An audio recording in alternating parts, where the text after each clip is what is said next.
Everyone, thank you for coming, and well, I didn't expect to be introduced so well. So indeed, I proud myself to be one of the biggest LinkedIn content creators in product management and in Poland. If you want to check out my profile and my website, here are the QR links. But let's get to the meat and potatoes of why you're really here. Today, I would like to take you on a journey of understanding how a joke became product management's reality. We will look at the definition of a solution looking for a problem. We will look for tech examples that are well known in the industry. We will understand why they happened in the first place and how AI fits into this, how it made this joke our reality.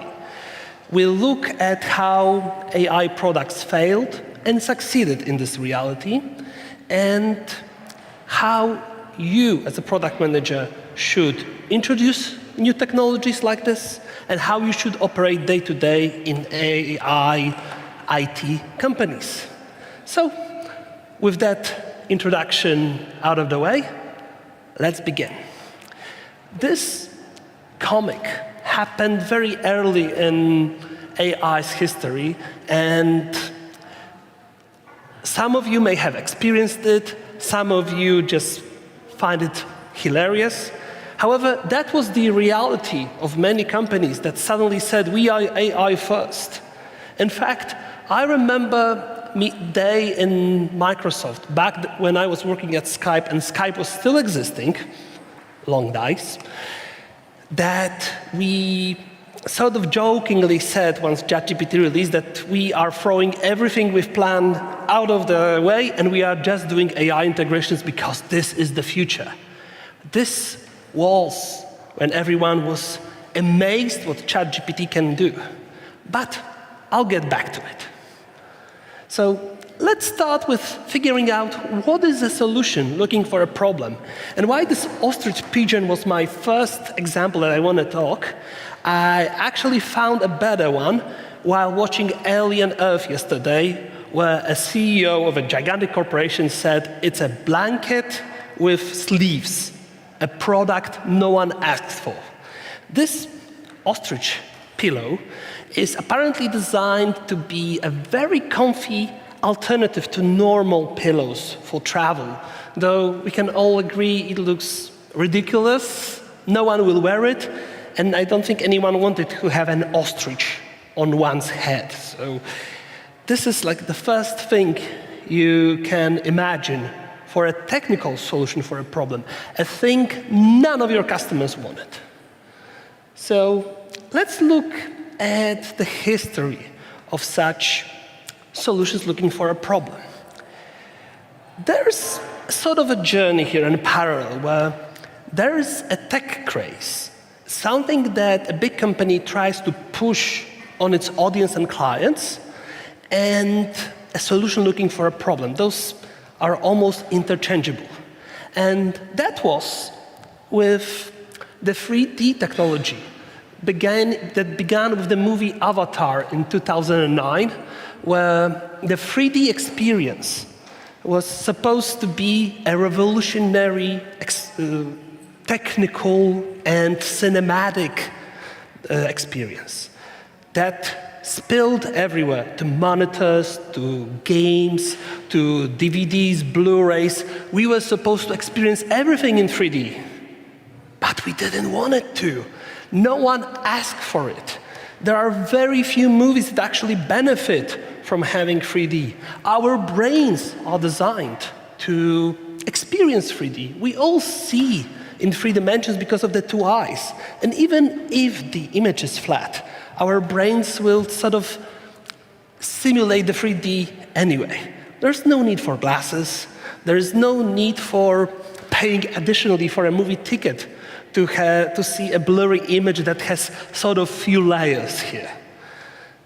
Another tech craze and a solution looking for a problem, in my humble opinion, is Bitcoin and everything that happened around it with blockchain.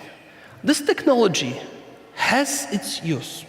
It promised us secure financial future, ability to sort of, in a semi-transparent way, distribute it, hold our records, whether that's financial or medical, and it would probably be okay this way if not only that the companies found that this is the technology that might spin the imagination, that might make you desire the blockchain for whatever reason.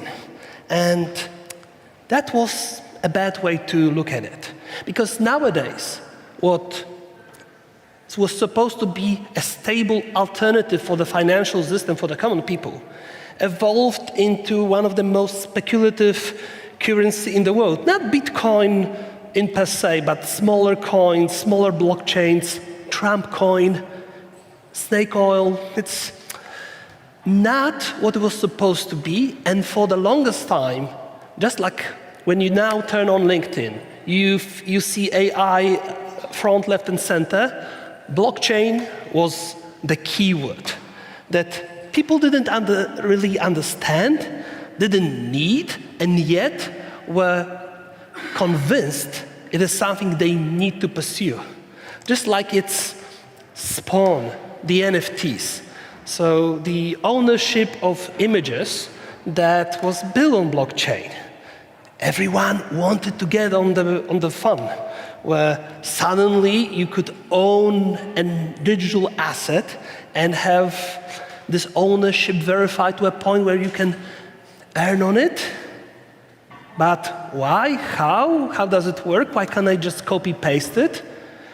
Unlike blockchain, this was even a big and obvious tech failure.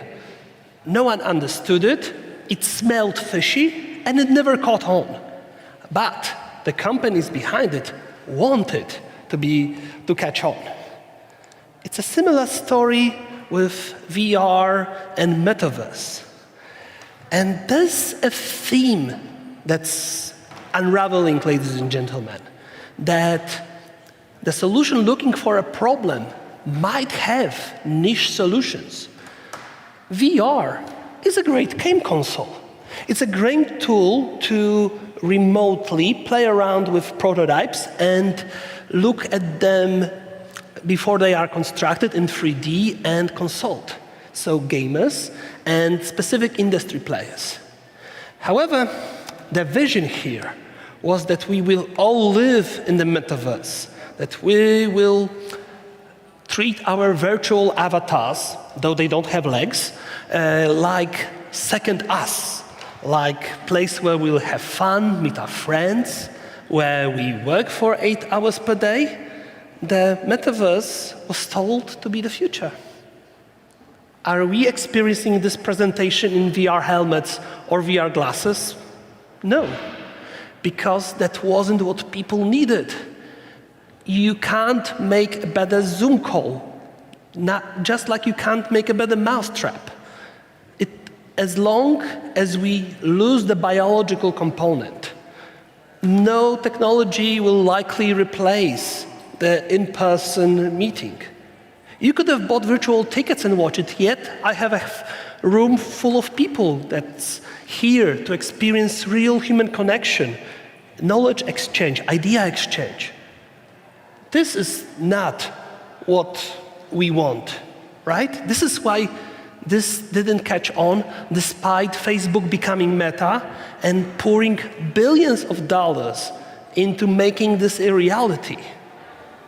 Was it foolish? Was it not listening to the users? Why? Why do companies keep doing that? Simple. FOMO. Steve Jobs, with the first iPhone that was released in 2007, created a phenomena called the iPhone moment, where suddenly a technology so good, so well designed and adjusted to needs popped up that it changed everything. Within 2 or 3 years, gigantic players like Nokia and BlackBerry The stable of the older mobile phone market were wiped out of it just because they didn't believe in the smartphone. Steve Ballmer famously said, "No one will use an iPhone. It doesn't have a keyboard. Business won't be able to use emails effectively with it."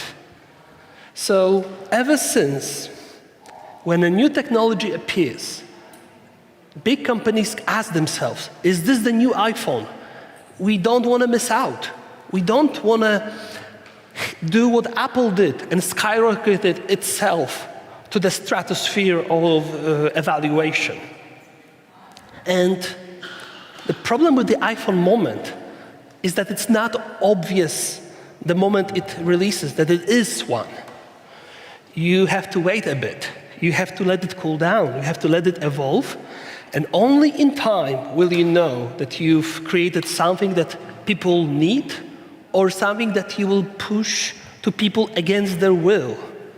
And you will pull millions of investment money for no reason.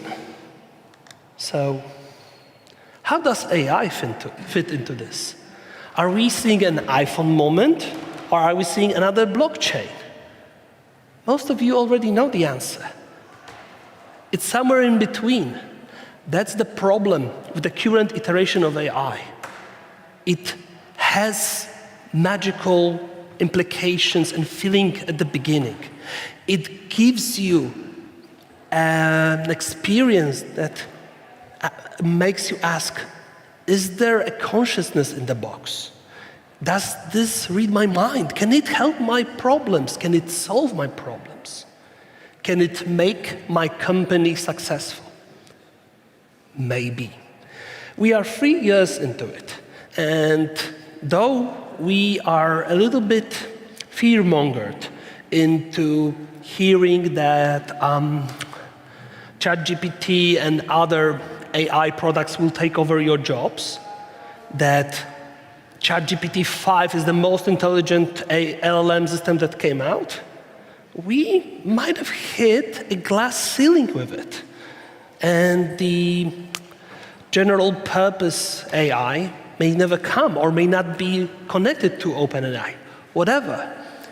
The thing is that we are sort of experiencing another edition of Y2K bug.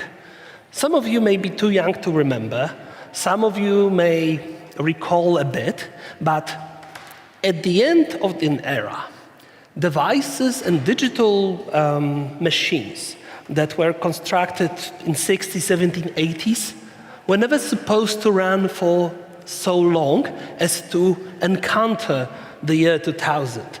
So they saved the date using the 2 final digits. So the question was, what the hell will happen when that turns from 99 to 0?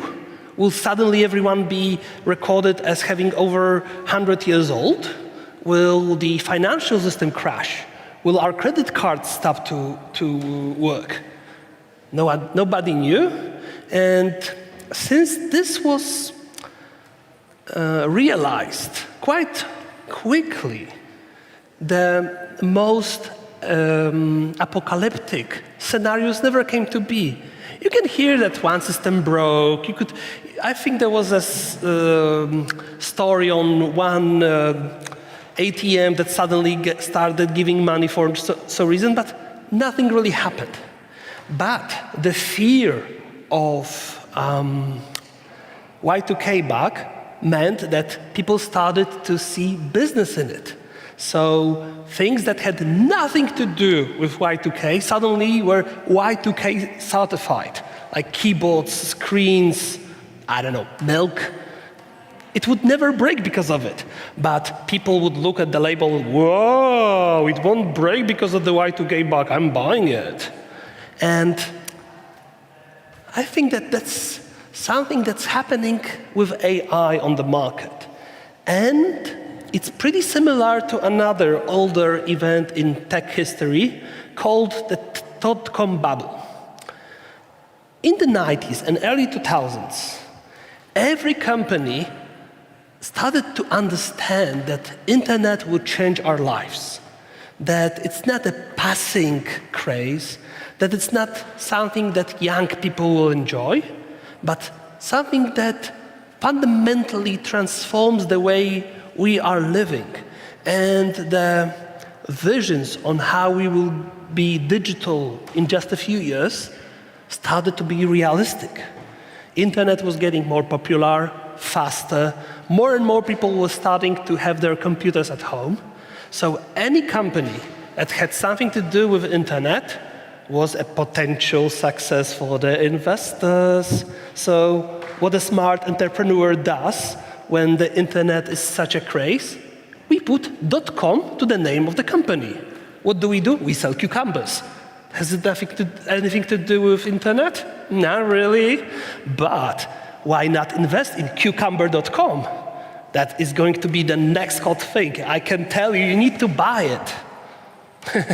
And that's why the crash, right? Those lies, those entrepreneurial trickery couldn't last forever. And a lot of experts think that this same thing is happening with AI. And we're already seeing it happen before our eyes.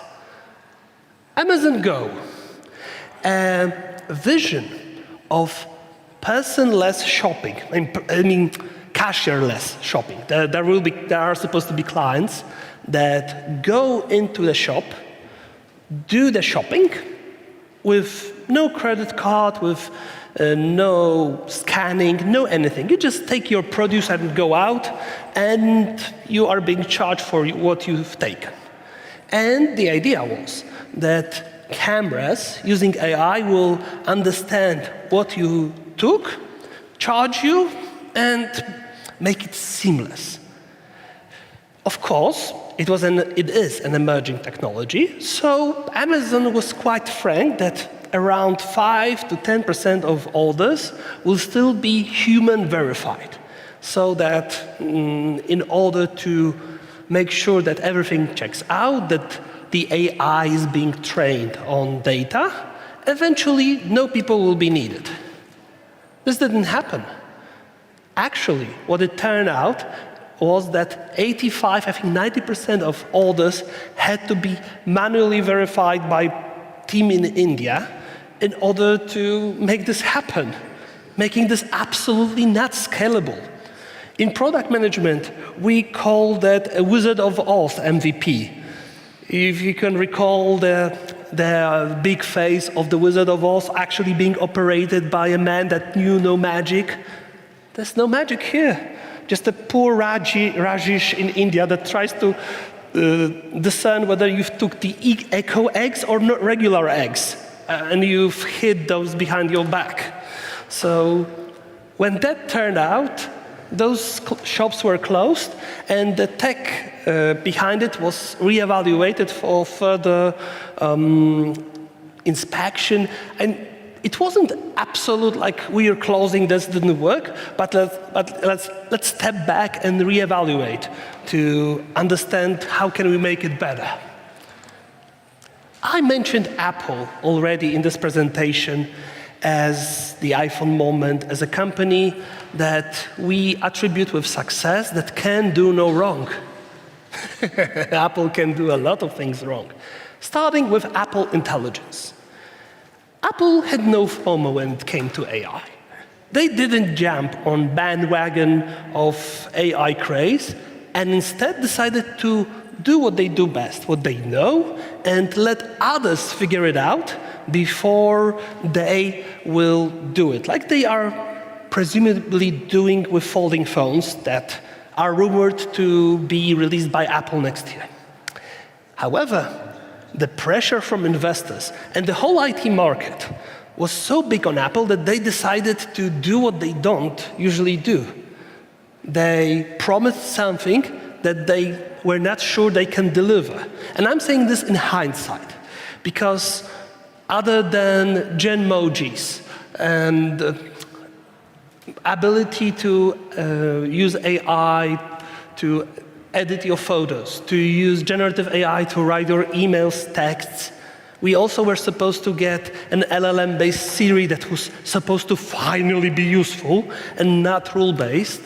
And Apple had also this embedded expectations that they will do better than others.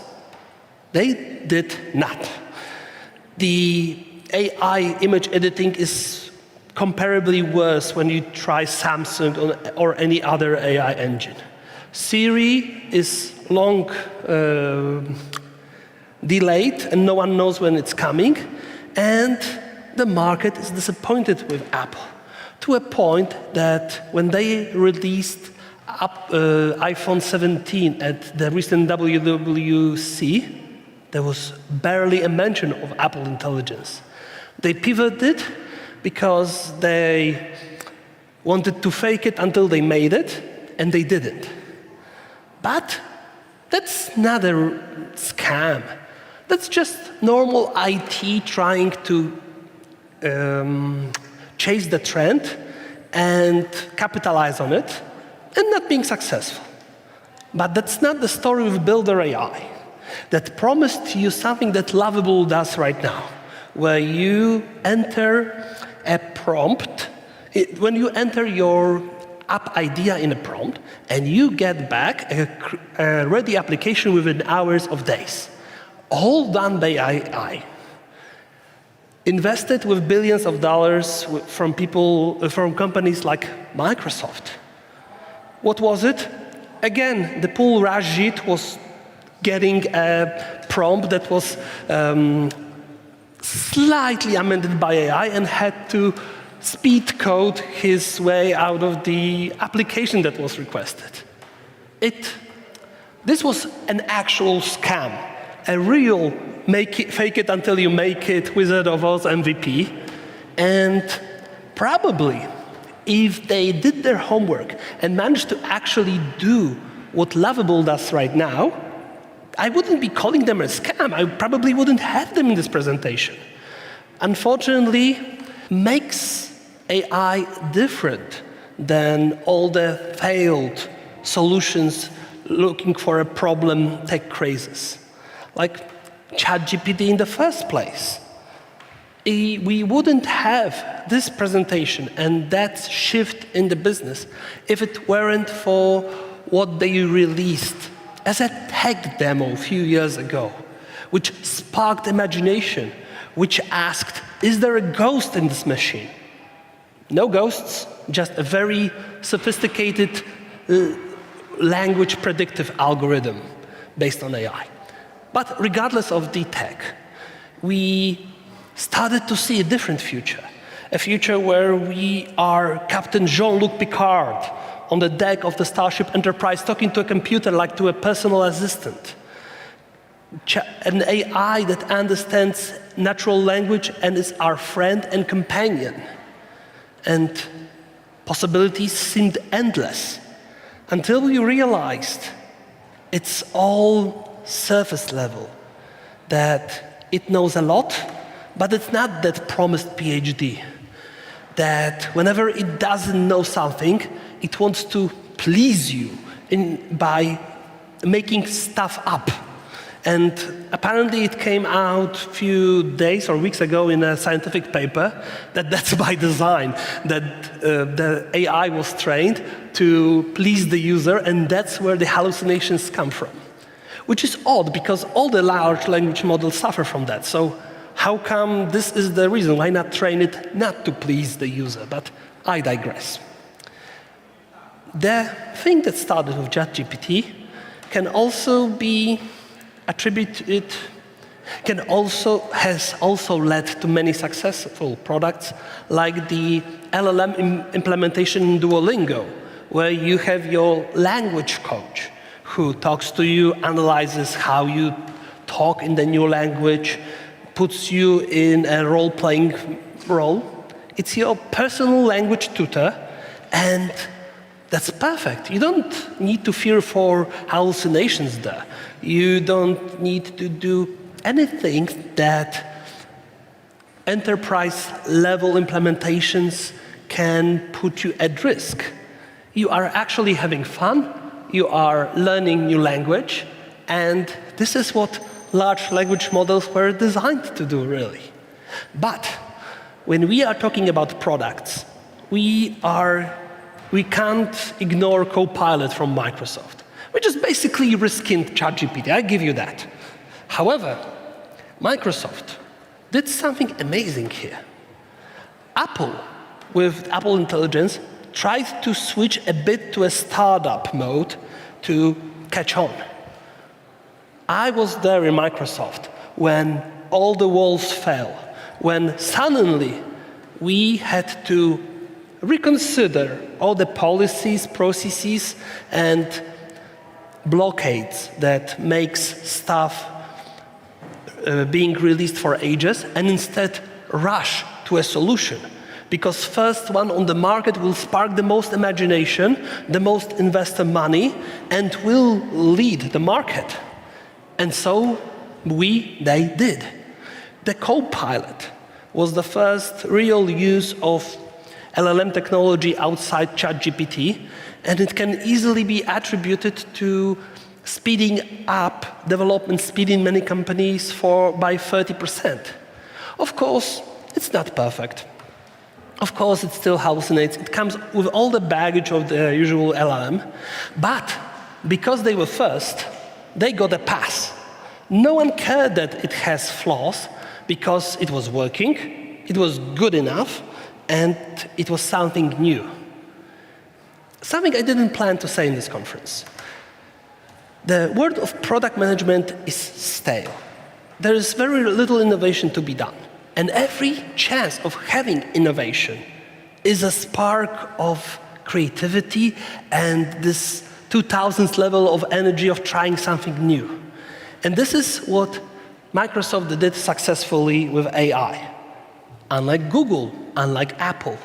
We all remember when Google wanted to catch up and they started doing stuff like recommending us to eat your daily dose of pebbles every day. Or what about adding glue to your pizza in order for it to be, well, more sticky, like more stretchy? But I was not supposed to talk about failures anymore. We were talking about AI successes. So let's figure out what makes a life-changing technology thing that slowly but surely dominates our lives and helps us to accept it and adapt it the right way. Like it was with mobile phones, with internet, and with electricity. But all of them came with their own funny stories. Electricity that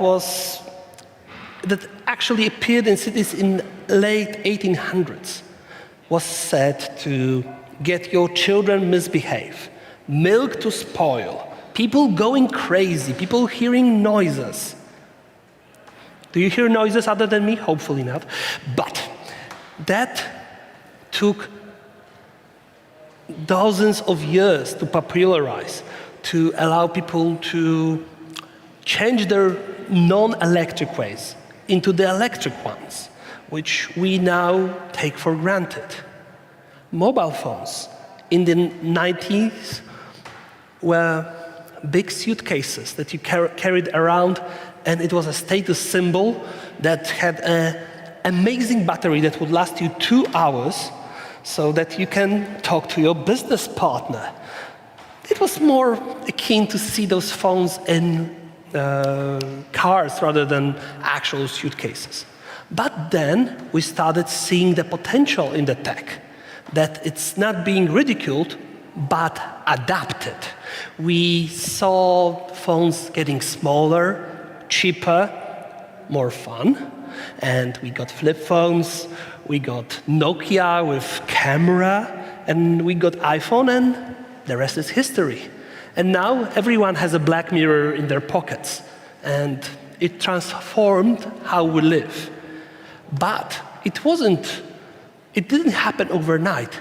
Even the iPhone moment took few years to actually land properly.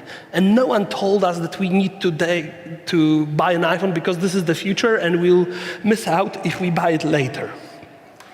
I still don't want an iPhone. And finally, the internet. The technology that was invented in the 70s that started off with a cable connection between universities to switch hello world between themselves on a black screen with text. Then the speeds got quicker, the quality got better, we suddenly didn't have to block the phone and not talk to our grandmas from hours on in order to use the internet. And the internet jumped from a cable to our phones, and we are carrying it every day with us.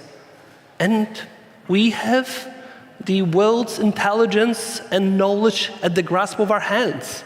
We are living the sci-fi vision of our grandfathers, and we don't even appreciate it, because it's no longer sci-fi for us. It's here and now, and we love it. And we got to grow with the technology. It wasn't thrown on us like an anvil in a Warner Bros. Cartoon. So, not sure how many. Can I have a head count? Raise your hand if you're a product manager.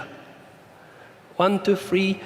Okay, so around 10, maybe 20 people in the room. So, with that, let's figure out how a product manager should introduce an AI functionality to their product. How do I add an AI that benefits my users other than just, well, adding a feature because my boss's dog got a nice song about him? Let's work out the puzzle, shall we? Let's start with a real user problem. I said that AI shouldn't be a solution looking for a problem. Instead, there are tons of problems in many products that came unsolved for years on. In Stepstone, where I work right now, we always wanted to make sure that we tell the candidate what step of the recruitment process we are, and that's problem half solved because of the scarcity and privacy of information. But many other companies will have their problems that went on unsolved or solved poorly for years. And AI is transformative. It is new. It is something that you could not try in the past. So try it now. How to try it now? Well, you don't come with big foreshadowing of great features to come. No. Start small, start quiet. Figure out a prototype and validate it with real data and users in a typical discovery process. You are probably able to get some kind of POC, proof of concept, very quickly. But remember, you are not a small-time entrepreneur that can just put stuff out. You have, as a product manager, probably thousands, if not hundreds of thousands, and millions of users. You are responsible for their experience, for the company finance, and you can't just go willy-nilly with your development. You need to take your time to make sure that you have that Apple experience, that polished implementation of AI. And that takes time. That takes discovery, and that takes effort. Another piece of the puzzle, why not test without AI? Why not use that Wizard of Oz MVP? Have someone on the other end type in the information, or at least validate what the LLM said, or just work on prompts alone in scale so you can verify whether your idea is viable. It is all doable with the current discovery processes. And all that we need to know is that AI is not a solution, it's a technology that we use. It's like API, it's like any development framework that we use. So let's treat it as such. Managing expectations. This is what I already mentioned with starting slow. If you go out blazing that you are going to change the industry, that this is a revolutionary AI, it got very old very quick. No one will react to that marketing mumbo-jumbo. Instead, go back to those basics. Let users what problem are you solving and why will they find value in it. In fact, you don't even need to mention AI. AI is a honey trap for investors and industry experts, not for the users themselves. They don't care what technology are they using. They just want a fun, useful product and having their problems solved. So whatever you do with AI, be aware that you are experimenting, because what you are doing was likely never done before. There aren't research papers, there aren't competitors that did what you did, there aren't previous data on what happened when this approach was tested. In fact, you don't know what users will do with it. Just a few months ago, a video game called Fortnite released an LLM-powered Darth Vader to the game in order to allow users to talk to him. And that same Darth Vader would use LLM to respond to them. And what was the actor's name? Errol Jones? Regardless. The thing is that immediately kids start prompt hacking Darth Vader to make it say profanities and swear, and that create viral moments that no publisher wanted. And though it's unlikely that your product will be used to spill out profanities, what if it did? What if typical prompt hacking techniques will work on it? What if you did work too poorly and didn't secure it properly, and prompt engineers would be able to get your client's details from your feature? That would be a disaster of your own making, because you didn't put enough care and polish to the product just because you were pressured by stakeholders, management, the industry to release your AI implementation. But was it really worth it if you lost the company or users' trust in the way? Not really. And again, it's not about having AI in the product. It's about delivering meaningful value to users that can be measured using the metrics that you use in your product that fit the vision, strategy, roadmap. All of that didn't go away just because AI appeared on the field. What we did in Skype, which I jokingly recalled, was the wrong thing to do. We shouldn't have rushed it, even though it seemed like the right choice at the time. There was just too much risk. So I already said that, but again, consider privacy ethics and risks. You can't risk your company just to put an AI label onto it. That's not what you want to do. Instead, you need to take all those principles, connect them together, and create the right way to implement AI in your product. The key that helps you to be a real product manager that does your users and product justice and does AI the right way. You don't want to look for a problem. You need to solve one. And that's what I hope that you'll do after this presentation. Thank you.